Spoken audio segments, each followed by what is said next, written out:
opened our evening tonight with Wolfgang Amadeus Mozart, Eine kleine Nachtmusik, a little night music. And it was the first movement. And Mozart actually, he is the one who we have chosen because he was the first successful freelance artist. You have to imagine in the last, I would say, couple of 6 to 10 months, we have heard a lot about crypto winter, cryptocurrency. What is the problem on blockchain? What is happening? Many people want actually to get money out of it. What is the money laundering? But we, as artists, we see the blockchain completely different. We see it as an opportunity. Like Wolfgang Amadeus Mozart saw it as an opportunity actually to leave Salzburg, to leave the chains of the Salzburg Court Orchestra, to become a freelance here in Vienna, playing here exactly the same hall where you are. And OrpheusDAO is the world's first classical music and multi-art DAO in the world. And we want to continue to support the artists really making art in the Web3 space. Why Orpheus? Who was Orpheus? Orpheus was, before Wolfgang Amadeus Mozart, an ancient Greek mythology hero, and he was a multi-artist. You see, he plays different kind of instruments. He also was in literature, and Orpheus was also a hero going to the underworld, saving Eurydice. And this is why we call it Orpheus, because this is the spirit of the OrpheusDAO.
So this was a very touching, thank you very much. You're very kind, thank you.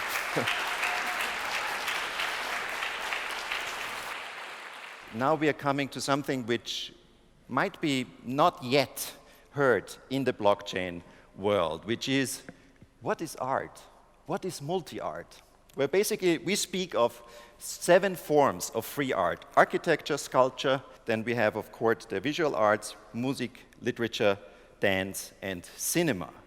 And multi-art, basically, is any connection of 1 or 2 or 3 of those art forms. So at least 2 and maximum 7. And when we talk about multi-art in the blockchain, you saw the cryptos and you saw the apes and all kind of things which are really not connecting yet art. And OrpheusDAO is different because it puts the layers of the music, which later I will talk more. But now we continue with our little concert tonight, because opera is a very important word. I'm sure most of you have been in the opera, like opera. This is already a multi-art experience. because you have architecture, you're sitting in a beautiful opera house, you have on stage a storytelling, which is literature, and then you have the music, which is singing. So already you have 3 different forms of art exactly at the same time happening. And this is what we want to create with Orpheus 2. And our next piece on the program is from an opera. It's written by Giacomo Puccini, and it's the aria O mio bambino caro. And for this, we are very, very happy and grateful that Hila Fahima, the wonderful soprano from Israel, is with us tonight, and she will sing for you O mio bambino caro from Puccini. Welcome, Hila Fahima.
Let's just see, yes, okay. Dear Hila, thank you so much, it was wonderful. You know, as a conductor, I'm very happy. If I can make an interview to a soprano, it's always something special you don't expect normally. Hila, you are experiencing a multi-art job, basically, right? How does it feel when you're on stage? How does it feel when you're wearing all these beautiful costumes? Wait, I think here a slide where we can see. Look at this, Mamma Mia. Can you see this, everybody? It's incredible, Queen of the Night, yeah? So how does it feel to transform yourself regularly into another role? So basically, we have to we need to be multitasking because we have to sing, we have to act, we have to memorize all the text, and we have to be in contact with a conductor. Hopefully. And hopefully. And of course, when there is not a traditional regisseur, we also have to be able to jump, dance, or do whatever the staging director asks. So it sounds crazy, but I must say I'm feeling really at home on stage. I'm feeling like I'm expressing myself the most. And I can do all the most craziest stuff I cannot do in normal life, I can do on stage, and no one will judge me for that. So it's a big honor, a big pleasure, and I'm very grateful for that. So, Hila, it sounds fantastic. I know from myself how beautiful it is actually to experience also in the rehearsals when it's built up. But for our audience in front of the screen, so when we talk about NFTs, when we talk about blockchain, I know you know a little bit, so it's built up in layers. Basically, we build one after the other. So I'm asking you now, how would it be if you could be your own director in the metaverse, designing your own opera clothes, being on stage, singing, having a concert in millions of avatars? Could you imagine creating an avatar for you in the metaverse, changing every day to another opera singer?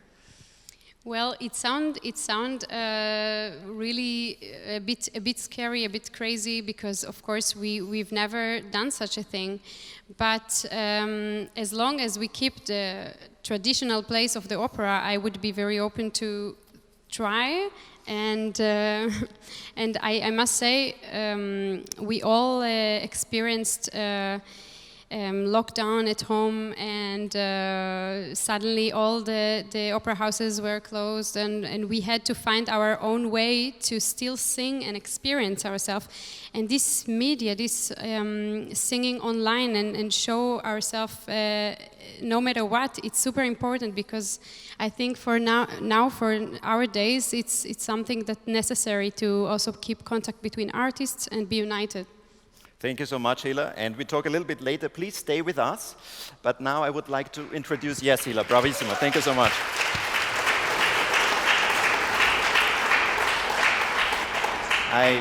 I would like to introduce our next guest star. He is really fascinating. I met him when he was very young. He was an Echo Award Classic winner on the violin. He made a traditional career, but then he decided, hey, what's going on in the world? There is the climate change. There are so many people unhappy. We have no balance in the society. So he became ambassador for UNICEF. He did a proactive I was in London, he started climate initiation, we say, and he has Fridays for Futures. He is really one of the young generation multi-artists, and please welcome with me now Juri Revic.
Yuri, thank you so much.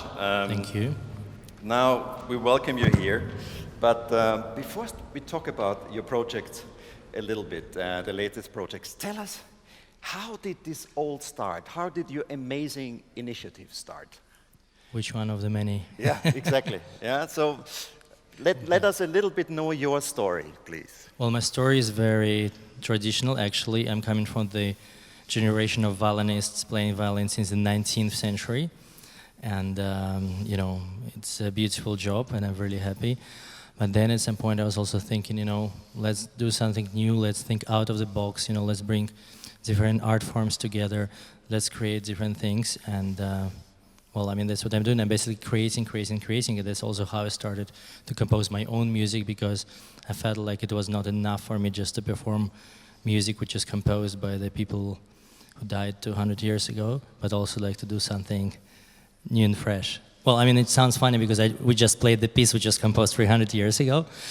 But yeah, I mean, it's a beautiful privilege for me to have opportunity to play both contemporary and traditional classical music. You also have been composing now. Exactly. And I was happy to have one of your first compositions under my hands also a little bit. True. So who inspired you to start composing? Well, actually, I was always composing all my life a little bit, but I never had really time to get into it. And during pandemic, I finally had time to set up a home studio, really find inspirations within myself. So I think that's where I first found inspirations. It was within myself, and then I was inspired by different things like nature and the people. And the connection between nature and the people is something what inspires my music really a lot. So, by the way, tomorrow is my new single going to be released, Homecoming. Check it out on Spotify from the midnight, under my name of my new project, Olario. Now, I go back to both of you. I see that you have a project, Olario, Yuri, and also, Hila, I think you're part of it. Can you tell us a little bit about it? Well, Olario is basically, it's me. When I started composing, I needed to think out of the box. I needed to free myself from the rules of traditional classical music and this conservatism. So with Olario, it's music which I compose, which I produce, which I feel completely free. And I'm super happy actually that Hila is going to sing my very first vocal composition in 2 weeks. It is in 2.5 weeks or something. Yeah, thank you very much. Yeah, so my question for Hila is, I know you're not only an amazing singer, but you're also a mother. You really are like a multitasking personality, which I admire personally so much. I put this picture especially for you and saying future now for your children.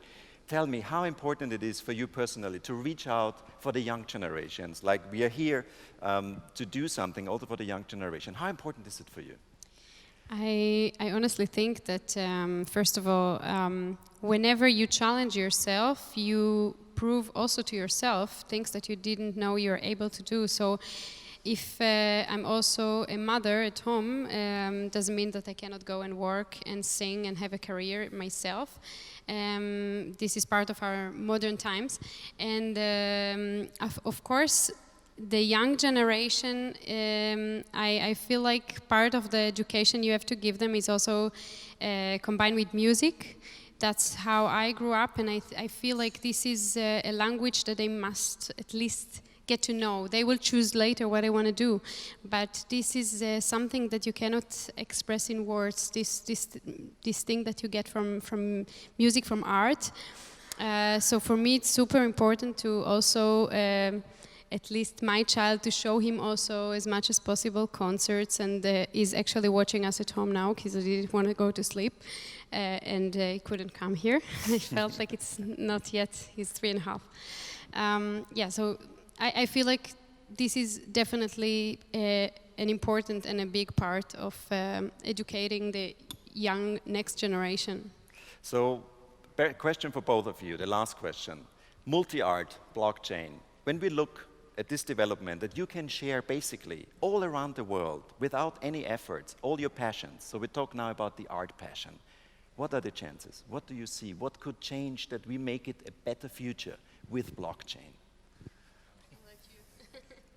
Well, I think the answer is actually very easy. It is it's royalties, it's protection from illegal copying and things like this. I mean, blockchain opens new opportunities for musicians, for visual artists, and I think it's the next huge thing, and it might actually, it sounds very cheesy, but I think that might save the music industry. And the planet too, because when we do the climate initiatives over the blockchain and with the avatars in the metaverse later on with music, maybe we find again a really global community with appreciation and respect to each other. Absolutely. The good thing about the new beginnings, like new projects, new inventions like blockchain and etc., also in other fields, because it's invented now, it's happening now, we are aware of the climate change, and we try to adjust our new projects already, knowing what's going on in the world right now and how we might affect it for good or bad. So with blockchain, we definitely want to affect it for good. You think art can change the world? Of course the art can change the world. We're I here think so changing too. it. I think so too, because art can change people, which means art can change the world. Because when you can change people, you can change our communities and the world too. Hila, please tell me, what do you think? Can the blockchain, can the new technologies, Web3, give a big contribution for world peace and also for changing our planet finally really for good? I definitely think it can connect between people. Of course, this audience who are sitting in the hall, and that will stay. But also, the media is going many steps forward, and we have to also match. And I do think art definitely has the power to connect between people who are not speaking the same language, and to bring some feelings and to express new ideas. And I think there is a big potential to this. Yeah. Both of you, thank you so much. Hila, we will have the pleasure of making one more time the music. Already, Yuria says thank you so much. Toi toi toi for your project and the launch. Really, it was a pleasure talking with you. Thank you for being with us.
So Mozart left Salzburg. He came to Vienna. Why? Well, in Salzburg he had a fixed position, which means all the compositions, all the concerts he played, everything was basically for the Archbishop of Salzburg. He could not gain any more money than he already had. What happened when he came to Vienna is, when he composed, he had a contract, a free contract, with an editor. And this editor basically said, okay, dear Wolfgang Amadeus Mozart, now you compose a piece for us, you get this amount of money, and any time the piece is replayed, you will get a certain percentage of royalties. Now, what happens in the beginning of the 21st century? This last 10, 15 years, something incredible happened. The digital revolution took place. We came from Web 1 to Web 2. What does it mean? An interactive internet. So streaming platforms for the artists. And the streaming platforms, what did they do? They charge each of us customers probably 10, 15 euros a month. And for what? For an all-you-can-eat or listen menu. You pay one fee for billions of different streams, and you can consume as many as you want. It is the absolute peak of a consumption era. The artists get per stream on Spotify 0.004 euro. It needs 100,000 people to listen to my music that I get 400 euros. That's not sustainable. So we have arrived in a time where it's not only not sustainable how we live with the footprint on our planet, it's also not sustainable how we treat art and culture. Because in the end, culture is what connects us, what defines us. It's the identification we need. And here we come to blockchain. Here we come to a revolution happening far away from the big centralized organizations. Apple, Spotify, Google, name it. They are all one server. Here we come to a solution when you as an artist create an NFT and it costs, let's say, 0.1 Ethereum.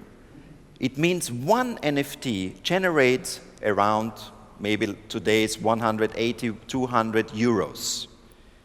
You know how much OrpheusDAO gives to the artist for each NFT the artist creates? 98%.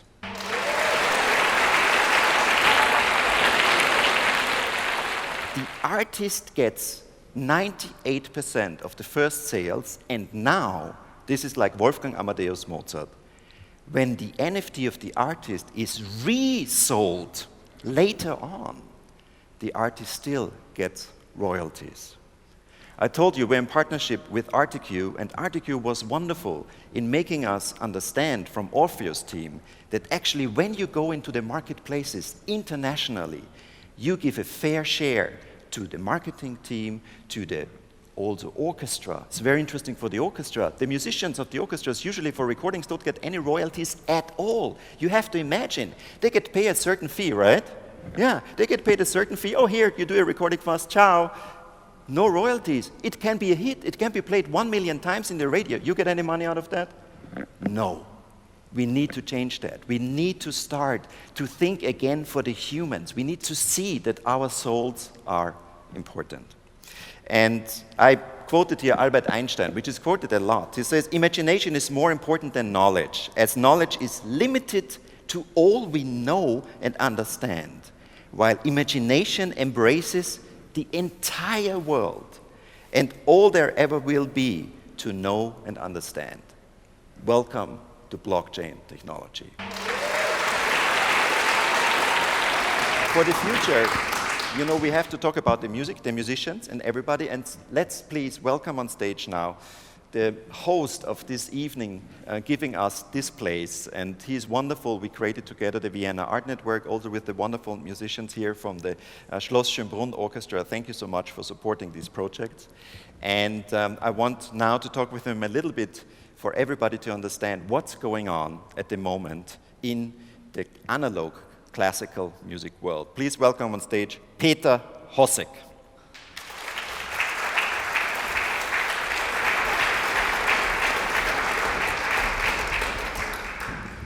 Peter, Yeah. tell us a little bit what happened during COVID times. Tell us a little bit about also basically the tourists, which are important, I think, for Vienna, especially as the music city #1. So share your story, what you have experienced the last 2.5 years. Sure. Well, we all can remember the day when the former chancellor announced the lockdown. And I was in my office with my team, two of my management team, and we immediately said we have to address our musicians, our artists in general. It's not only musicians, it's singers and it's conductors and dancers and everything, and of course our staff. So I decided to make a video in my office where I announce what's going on from my point of view. And I didn't know much. We all didn't know anything, basically. We didn't know what's going on. We didn't know how long it will take. But I knew one thing: if you don't stick together, all of us, it's going to be very, very difficult. So, of course, they all were calling me and say, what's going on? How are we going to survive? And can we make concerts again? That's actually when I grew my beard, because I said, I'm going to shave my beard the moment we were able to play again. But I like it, so I kept it. And then a very interesting flow started, because the communication started. People like us, I mean, we went to school, but a lot of people probably don't know, but we went to school, we know each other many, many years, but you know, you were making your big career, I was doing this thing here since 25 years, and on off, I would say, meeting you in Chicago or in the airports in Tokyo. Yes. And then suddenly, the internet connected us all, because we were all sitting at home, didn't know what to do, and then we started to talk about what shall we do. And then we decided, and I can remember it really well, we have to do something not only to make some money. This was not the actual point. The point was to do something for the art and for the people. For the freelance artists. For the freelance artists. That was the purpose, because they were suffering the most. Because they didn't have a UNACE number. A lot of people know what it is, probably, because this was giving you, as a company, the support from the government. Of course, we had the Härtefallfonds, which was a great thing, but still, for a freelance artist, it was hard. I must say it was very hard. So we said we make an internal company, Härtefallfonds, to give it to people that really need, because suddenly you have 2 singers with 3 kids, have no jobs, no chance to make any money. So we helped, and then we decided to found the Vienna Art Network, which was a great experience. And a lot of our musicians that are here on stage tonight, like Russell or Tanya, our founding members, 25 years, thank you very much, yes. 25 years with us, and please get up, all of us. Tanya, yes, and founding members. And we just celebrated our 25th anniversary this year. So, yeah, we founded the Vienna Art Network, and we produced also with our partner, our video partner, Clemens, which is here tonight. Thank you, Clemens, in the Palace of Schönbrunn, because it was lockdown. When can you go in there and shoot a whole day in the palace? Go with a key, open every door, and make a movie. Usually impossible. Well, yeah. You have to pay a lot of money. So we decided to do this and hire the musicians, put them on a streaming, and stream it to the world. Exactly. So how do you see it now? You're a producer. You're making concerts. You're talking with basically every person here in Vienna. Vienna is the music capital still. That's also why we do the OrpheusDAO, because we think that the first initiative in the world for supporting classical music in the blockchain must come from Vienna. So tell me, please, what is it in the future? What are the people talking? Is there a new analog format coming up? People are thinking about the digital formats. Well, I think there's one big mistake that we all make, not all, but that a lot of people do, is to talk about digital transformation by filming analog formats and put it on the television. And say that's the digital transformation. No, that's not. It's just filming an analog and make it, or put it in the digital way in the media or in the social media or even in the TVs. No, we have to think about a new art form. A new art form that combines the possibilities, the technical possibilities, with the art. So we have to have a 360-degree camera here, and the artists in an opera have to talk to the camera in order to interact with the person that is watching. I mean, there are possibilities endlessly. And I think the big institutions, I'm not talking about us because we don't have the funds, we don't have the budgets, we have the ideas, but we don't have the funds. And the big institutions, they have the funds, but they don't have the ideas. So I think there should be a connection one day that these people are talking to people like us or like you, because it's a great idea, and then develop something new, a new digital art form. With the multi-art, with the video, with the VR, AR, it's a big topic. And there's money out there for this. And we need to not think about money making, we have to think about making art The forms. investment for the art. Exactly. And for us as a society. Yes. Because we can see a lot of things are breaking apart because society doesn't function the way it functions maybe 20, 30 years ago. Okay, thank you so much, Peter. Sorry, talking so much. No, thank you. It's really important. Yes. Thank you. And at this point, there was planned an interview with Marco Battistella.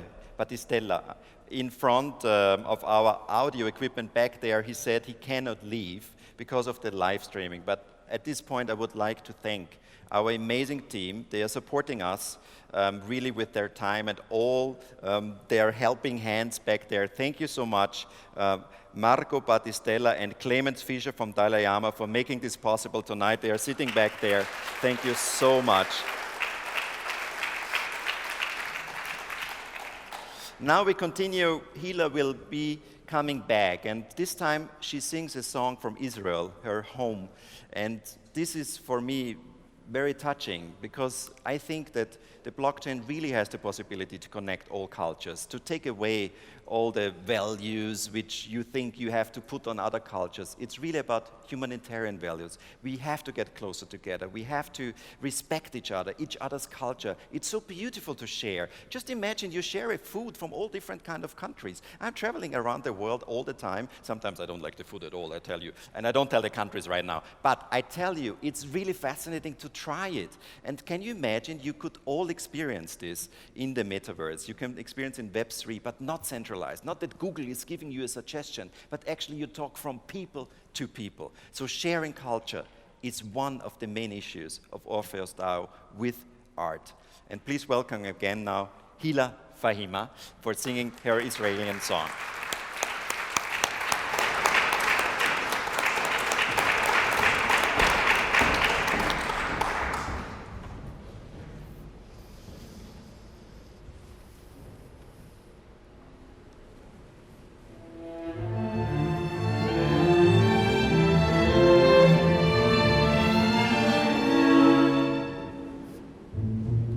She'im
are coming to a very special moment. The presentation why we are here is the Amadeus collection. And for all of you who are not so acquainted with NFTs yet, I want to show you what it is about. Basically, you see an NFT has different layers. The first layer is the main character, which is Wolfgang Amadeus Mozart. Then you have extra layers, like in this case he has a crown, then he gets some glasses, then he gets also this little smiley on the top. So this is an extra layers of assets, as they call in the crypto. Then next you have other assets like a shawl and many other things you see. So all the NFT, this 1,756 NFTs, they are all different, they are all unique. They all represent basically a special Wolfgang Amadeus Mozart. And what makes the OrpheusDAO and this Amadeus NFT special is that actually we put a layer of music. So you will not only see the basic NFT paint or artwork, you will also get a music layer. This was a little explanation. I'm sure for many of you it was a lot of information, but it just shows one thing, that basically blockchain is the technology of the future for not only the arts, but also for governments. One reason we started the OrpheusDAO is to create an experiment for a basic income for the artists. How does it work? Basically, it is that in the DAO we have created, which is an organization which is decentralized. You have to imagine like this. This means it's not like a normal company. You don't have a CEO or board which decides what to do next. A DAO, all the members can decide. So when we have our OrpheusDAO, we have a social token, and everybody, each person, gets 1 vote per token. So it's not that you can buy 100 NFTs and then you decide what will be the next art piece or the next music or the next concert we produce in the OrpheusDAO. No, everybody has the same right to vote. It's completely decentralized. And this is a future model. I give you an example for students in Vienna. When you have 2,000 students in Vienna in the art world, and basically you start a DAO, and the students work 2 years with a basic income, then the DAO would start with exactly that amount of money. During the time, the students, like in the old time with Joseph Haydn, for example, they present their artwork within the DAO, and the DAO gets from itself 2% of all the work the students are doing. After 5-10 years, there will be a revenue within the DAO that the DAO actually gets so much money back from the sales of the artworks that it doesn't need any more money from the governments. So this is a future approach, maybe, but we have to experience it, for creating equal rights for everybody, for free creations, and also for basic income. Now we come to this main event of ours, which is the whitelist, the so-called whitelist of the Amadeus project, NFT projects. And for this reason, I would like to welcome 2 experts on stage. This is Jürgen Pölzl, COO, for RTQ, and Robert Schwentner, Head of Growth of RR, Return on Society. Please welcome.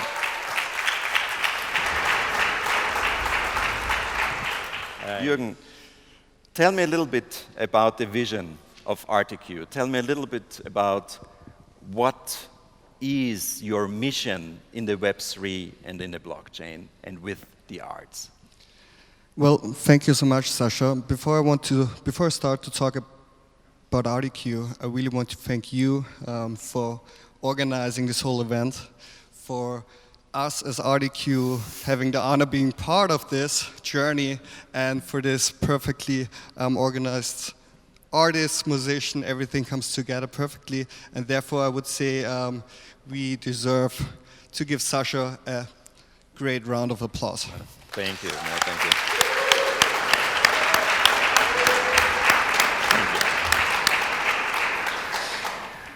We as RTQ believe that the digital art revolution is happening right now. RTQ wants to bridge the gap between the traditional art world and the expanding and potential of Web3. Therefore, we partnered within the last couple of months with art institutions, with different museums around the world, starting with the Belvedere in Vienna. We're now having an upcoming cooperation with the Orlando Museum of Modern Art, and with also art foundations as the Profos Foundations, art galleries, artists, and many more. If you look at the digital art from an art historical point of view, the blockchain really is the game changer. Look back, everything started with cave paintings. Later on, you have seen stone sculptures. The old masters painted their beautiful old master paintings on wood. Later on, within the 19th century, we have seen canvas painting. And now we believe that the digital art will also be, again, a revolution within our homes. We believe that within the next decades, we will see digital art coming in all our places, whether on screens, whether on holograms, whether on 3D beamers, name it, it will at some point reach our personal life, which I believe is a good thing.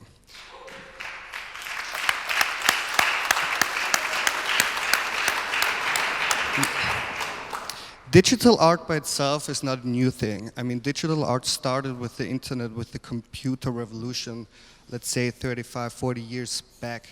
Nevertheless, as I said before, the blockchain is really the game changer, as now artists can save their IPs, can save the digital art within the blockchain, and are not depending on any companies anymore. And this is why the blockchain will also be revolutionizing the digital art and the whole art market at itself. Thank you so much, Jürgen. Yes, we absolutely believe in that. Now, Robbie. Yes, hello. Hello. Maybe you want to introduce a little bit your expertise here, because some people might be very interested in this. Yes, of course. First of all, I would like to thank for this wonderful evening, RTQ and Sasha, and of course the concert, and the two artists, both stars in their world. About myself, I created an avatar called Crypto Robbie. So I have not only a technology education, tech education, but also stage acting education. So I created this avatar 6 years ago in order to have an idea what it feels. How can we live in the metaverse in the future? How can we, what is this? So it's not only nice and funny and happy, maybe it's also dangerous and scary. And that we have to look at first of all. So I did that a lot, and I worked on an initiative which is called Return on Society. This brought me, this is about blockchain technology with a return on society. So it shall serve the people, not just making money fast, that was the idea, but support humanity. And that's what OrpheusDAO is very much about, I heard today and fully understand. As artists suffer from, of course, not only COVID, but also from low payments and not receiving royalties. Myself, I work in the blockchain sphere. We have also run a company advising other companies and people on how to make use of this new wonderful technology, which I very much personally fell in love to. So the technology itself, what is it about? The technology helps us to overcome a problem of the internet. And the internet has the problem that we have to rely on big institutions when we do social interaction. Now I can talk to you personally and the audience listening to me. But in the internet, we always need a filter, which Google, Facebook, Booking.com for tourism, yeah, we have to live with that. And with blockchain technology, the social interaction can be brought back directly. I can transfer directly to you something, a picture, a piece of music, via the internet. And that's what makes blockchain technology so great. And that's why I think with OrpheusDAO, which I don't know any other classical music NFT project so far, and this project makes very much sense. And I wish you good luck for this, and I see a good future for it. Thank you so much. Yeah, we're also very, very excited, of course, starting the first classical music DAO. And in this moment where you're sitting here, actually, for all the people who are in front of their screens, this is the moment where you can actually start to whitelist, as it's called. Maybe you also want to tell, because you do it so well, you're much more acquainted for years in the blockchain than me, which is conducting orchestras all around the world all the time. But maybe you can tell a little bit more easy, like what is a whitelist, what is the social token, what we have, You do it so fantastic. I hope you don't mind. Yeah, it's okay, of course, yeah. That's what my business is, and I was invited by the British Parliament to Parliament group. I was in the World Economic Forum, so I speak a lot about this. Exactly. That's what CryptoRobbie actually is about. He tells, it's not me, it's him. He tells the world about blockchain technology. Whitelisting means it's a list of people who are interested in buying token. And the token are used, what is a token? Yeah? A token, an NFT is, everybody knows actually, it's a driving license. The token, a driving license, it allows us to drive a car. You have certain rights. You have the right to drive, but there are certain rules. You cannot drive everywhere, not every car, maybe just a normal car or a truck. So that's a token, that's an NFT. It costs something, it has a value, and you cannot pay with it directly because I cannot pay my bill with my driving license and my passport. Passport gives us the right to enter country. So that's what an NFT about. With this specific OrpheusDAO token, one has the right, and that's what is to be decided yet, and then some rights are already decided. You can have a right to access to a piece of music, a picture, maybe a voting right. So that was... We have a voting right, yes, so our community will be able to vote for the next art projects. Can be concerts, can be NFTs. So we want to bridge for the first time the analog space, which is in the classical music still a quite traditional space, with the metaverse or Web3. Yeah. Yeah, and to cite Einstein is not only that we have to imagine a world, and when you hear this with this token, that sounds very crazy, but actually Einstein once said only the crazy ideas have a chance for survival.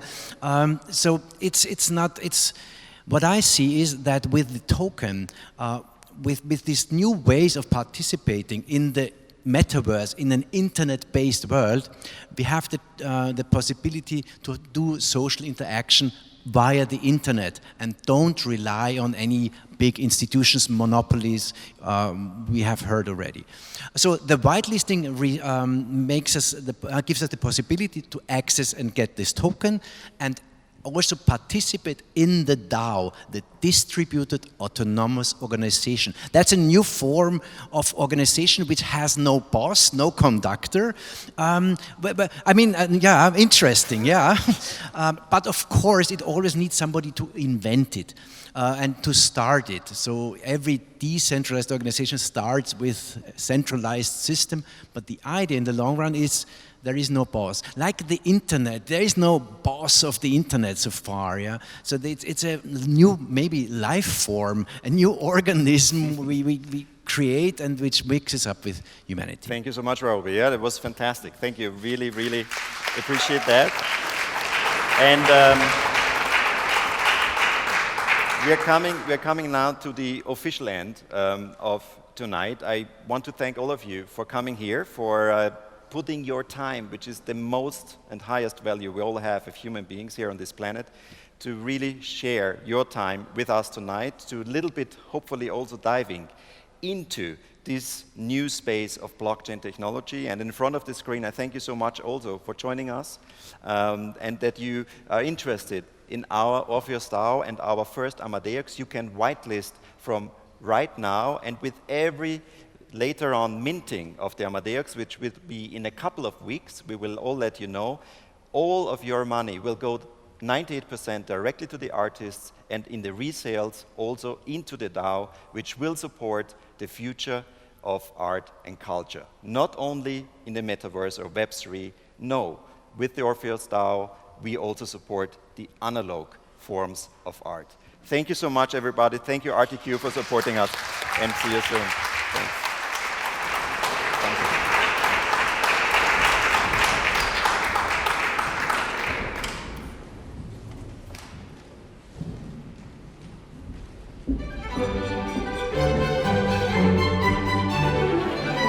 you.